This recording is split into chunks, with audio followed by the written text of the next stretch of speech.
Tomado de la mano con Jesús yo voy, le sigo como oveja que encontró el pastor. Tomado de la mano con Jesús yo voy, a donde Él va.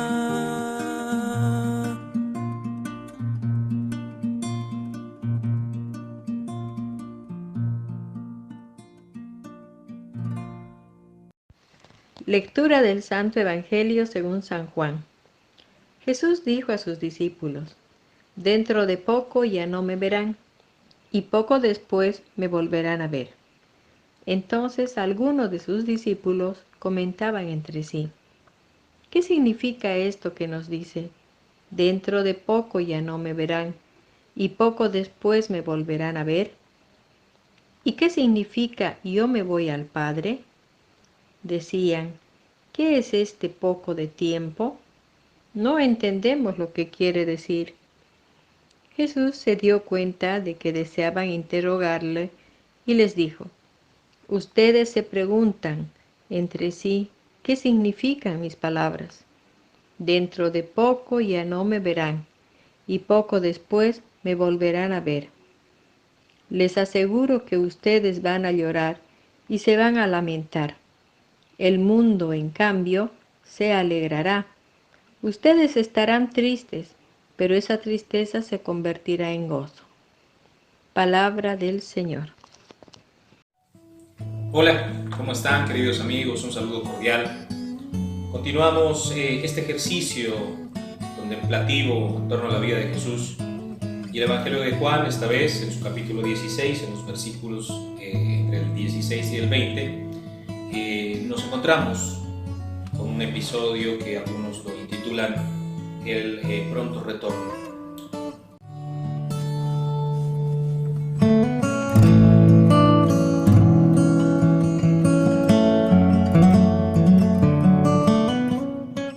Y es que las sentencias, tanto de apertura como de cierre del pasaje, tienen un carácter escatológico. Inicia con dentro de poco ya no me verán y poco después me volverán a ver, con una directa referencia a la muerte, a la pasión y a la resurrección. Y el cierre es exactamente igual, solo que más hermoseado. En verdad, les digo que llorarán y se lamentarán y el mundo se alegrará. Estarán tristes, pero su tristeza se convertirá en gozo.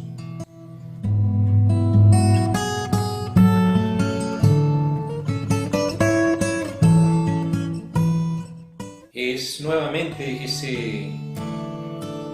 esa vuelta al estadio en el que los apóstoles, los discípulos tuvieron que soportar el sufrimiento de perder a su amigo, a su compañero, a su esperanza, a su líder, y después entender a través de la resurrección que ese amigo no se había ido. Ese amigo estaba presente en medio de la comunidad.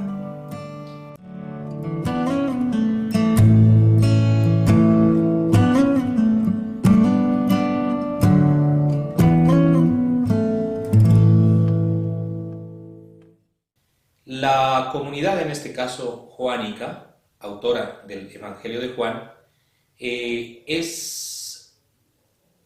partamos de que el texto se terminó más o menos en torno al año 90.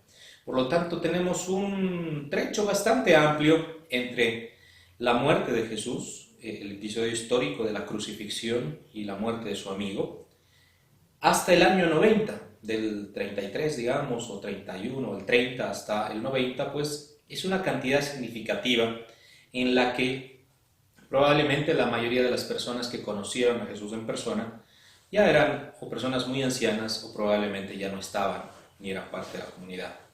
Entender que los evangelios se construyeron de esta manera, no es un señor muy sesudo que se sentó a la luz de la vela a escribir sus reminiscencias, sus recuerdos al lado de Jesús.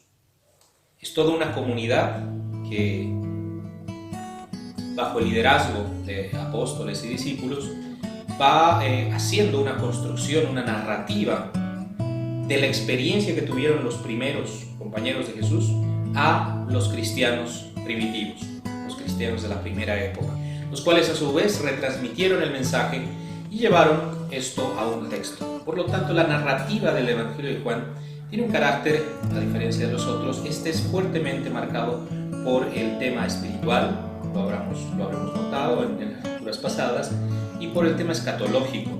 Y es que para esa época habían muchas corrientes, no solo la cristiana, que creían que el mundo ya estaba llegando a su fin, que se iba a terminar y que según las promesas divinas los justos iban a irse con Dios y pues la gente mala y pecadora a un lugar triste.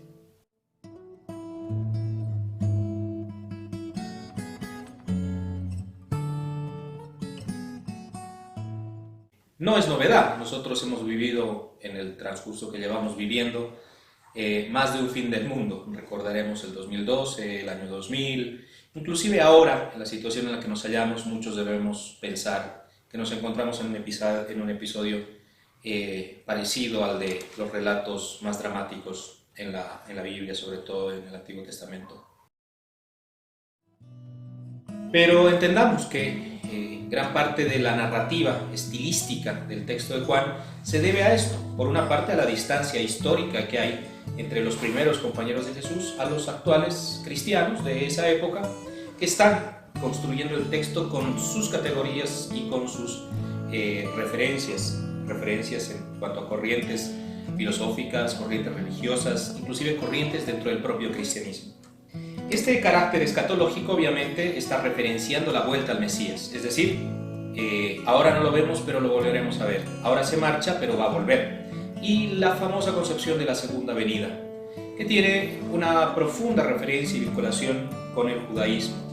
Ustedes recordarán que los judíos no aceptaron a Jesús como su Mesías y continúan a la espera de ese libertador de su nación. Nos encontramos en esta dialéctica de muerte y retorno de la vida, que es una formalidad religiosa expresada en muchísimos mitos a lo largo de todo el mundo. Una de las más antiguas está vinculada a Osiris, que es un dios egipcio, que también murió y resucitó, digámoslo así. Osiris es considerado el inventor de la agricultura, y murió asesinado por su hermano más pequeño, Set. Lo mató, lo desmembró. Y después Isis y Neftis, sus dos hermanas, lo devolvieron a la vida.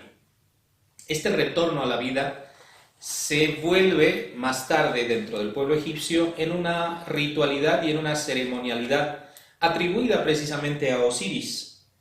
Las crecidas del río Nilo y su subsecuente fertilidad, la fertilidad de las tierras aledañas al cauce del Nilo, lo convirtieron a Osiris en el dios de la fertilidad, de la agricultura, y es un dios que nace y muere constantemente, ¿no? En la medida que hay ciclos agrarios, el dios vuelve a vivir y le vuelve a dar la vida a toda la comunidad, y cuando se acaba el tiempo bueno, el tiempo en el que se puede cosechar, que se puede sembrar, en que se puede regar las plantas, esa época pasa, el río decrece y obviamente ingresamos a ese escenario donde más bien hay carestía, hay hambre, hay necesidades.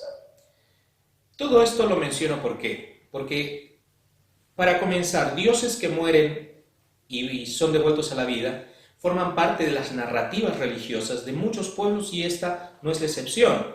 Dentro de la narrativa mitológica y religiosa del cristianismo, se está expresando esto mismo. Y aquí voy a ser un poquito puntilloso.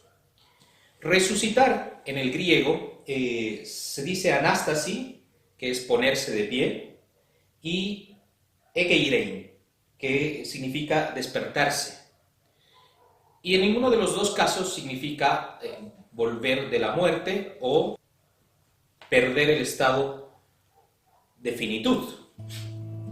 ¿Y qué tenemos que entender de esto?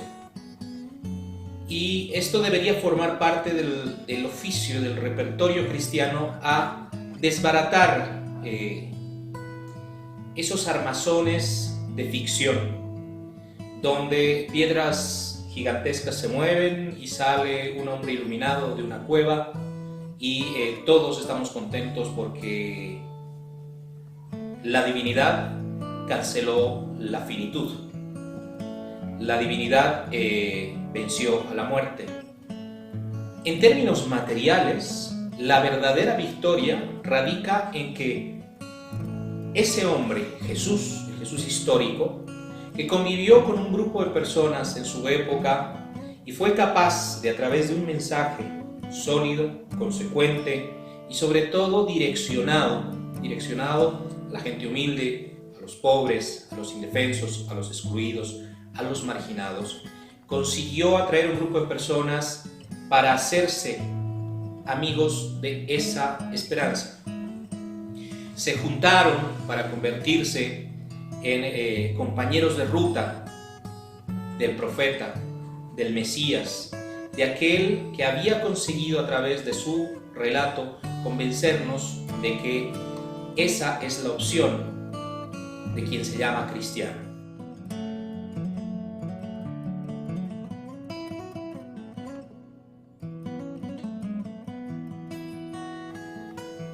Por eso, los primeros cristianos, aquellos que tuvieron que soportar la pérdida de su líder y de su amigo, después de unos días se dieron cuenta que él no había muerto.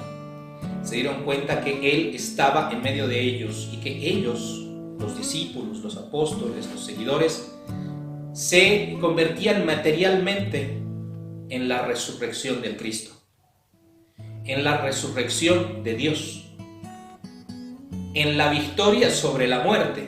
No es suficiente para matar una idea de esperanza, un mensaje apasionado por la justicia y por la equidad. No es suficiente un par de clavos y una cruz para derrotar aquello que llamamos amor. Y que Jesús había resumido en 2 mandamientos, librándonos de la Torá, librándonos del judaísmo, librándonos de ese mensaje circunscrito a una antigua promesa basada en leyes que ha de cumplirse, que deben cumplirse de manera estricta y casi ritualística. Nos invitaban básicamente a amar a Dios y amar a las personas, amar a los otros humanos que, como yo, vivimos con la esperanza de darle sentido a nuestra vida y a nuestra historia.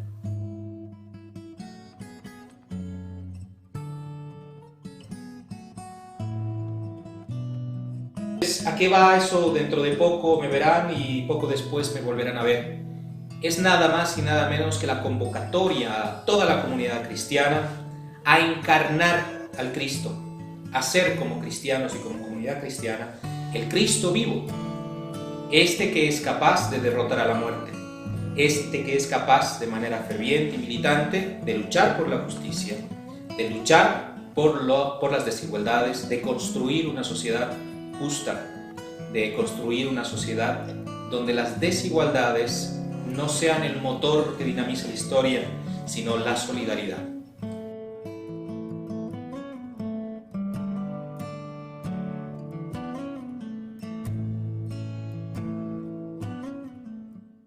Es un pasaje cortito, pero sustancioso y sustantivo, porque nos pone en contexto, nos lleva al pasado de una comunidad del año 90, reflexionando sobre su modo de ser cristiano, y nos entrega preguntas a nosotros el día de hoy, explicándonos qué es ser cristiano y cómo el Cristo se encarna, resucita y se materializa en la comunidad.